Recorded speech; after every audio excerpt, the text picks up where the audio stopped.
By the end of 1980, my father had finally lost patience with me and my birds, and he said, "You're going to have to go up and live at Cornhill Farm, and if you get yourself up there and get these birds out of your system."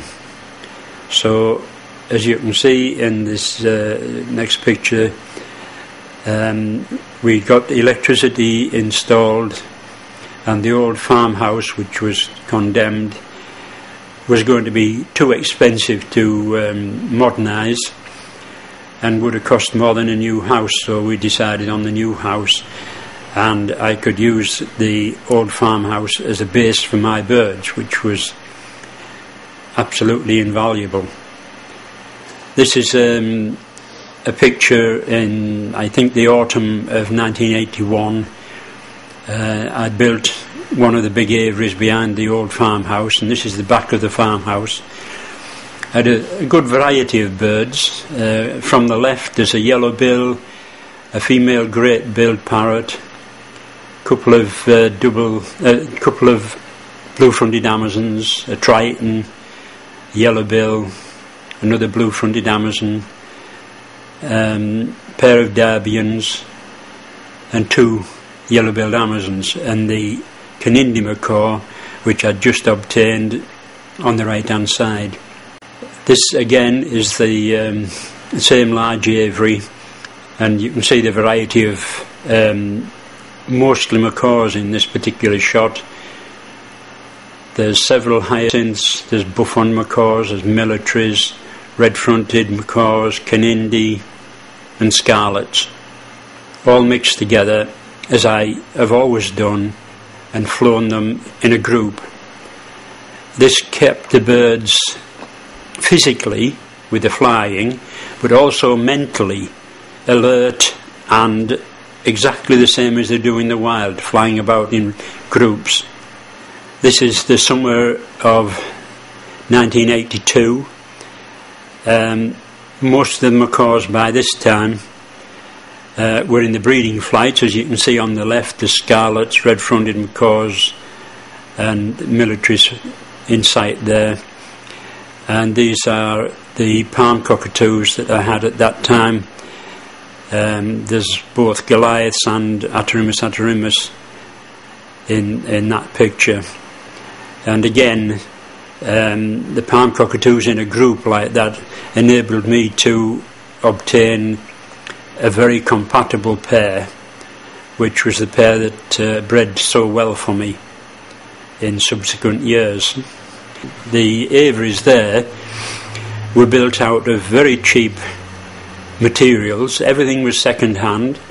There was 7-foot 6 by 6 foot 2-inch square wire meshes that I bought for £2 each, and the timber work cost me 10 pence each. I cut them out of the forest. Bought them from the Forestry Commission, and everything was built very cheaply indeed.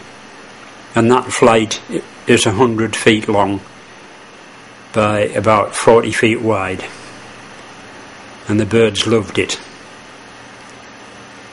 Down the left hand side they're 12 foot long, 6 foot wide and 7-foot 6 high breeding aviaries with a nesting box in each one of them. The pairs were side by side with only one single mesh in between, and none of my birds have ever injured each other by fighting through the wire. Never ever. Which shows that they're mentally in a very balanced state. One of the things I always did was to put birds side by side that were totally unrelated. I would put scarlets next to red fronts, then maybe a pair of hyacinths, then maybe buffons, then blue and golds, and nothing like scarlets and blue and golds which would possibly interbreed, and not buffons next to militaries. A pair of red-fronted macaws that had paired up.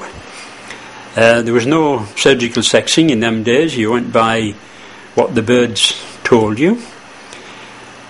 And that little hen on the left always looked almost slightly off colour, and yet she, one year, once she started breeding, one year she laid 2 clutches of 4, and we reared every single one.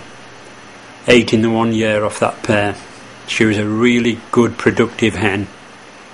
This is another pair that had paired up. This is the pair I called number 4 pair.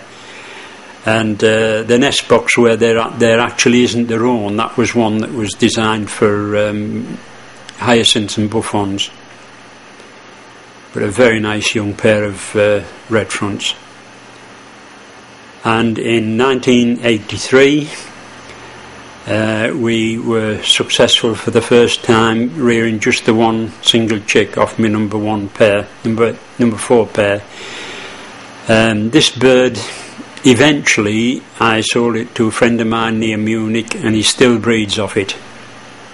These are immature red-fronted macaws, which I don't like the name red-fronted. I've never liked it. There's 2 or 3 names that suit it much better. The German name for this macaw is red-eared, which this shows is the best name for them.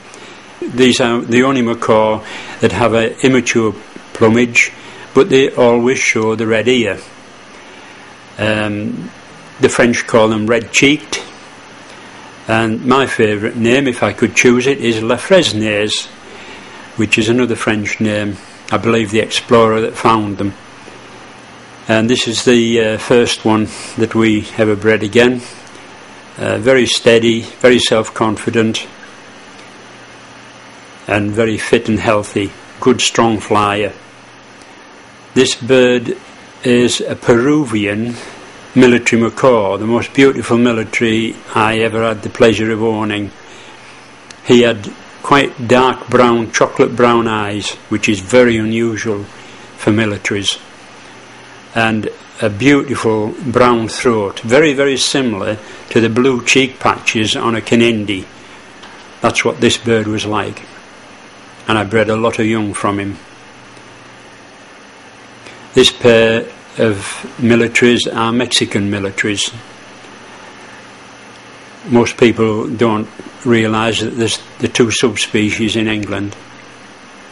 This is another shot in a partly finished aviary of my original Canindi macaw. I can always pick him out from a lot of Canindis in that his beak is slightly longer than normal, but perfectly normal. One of my favourite cockatoos is a citron, and we bred quite a lot of citrons. We've mixed cockatoos. I always used to put them in together. At one time there was a large group of Moluccans in amongst them, and they flew together in the winter, absolutely no problems at all, and lived as a flock.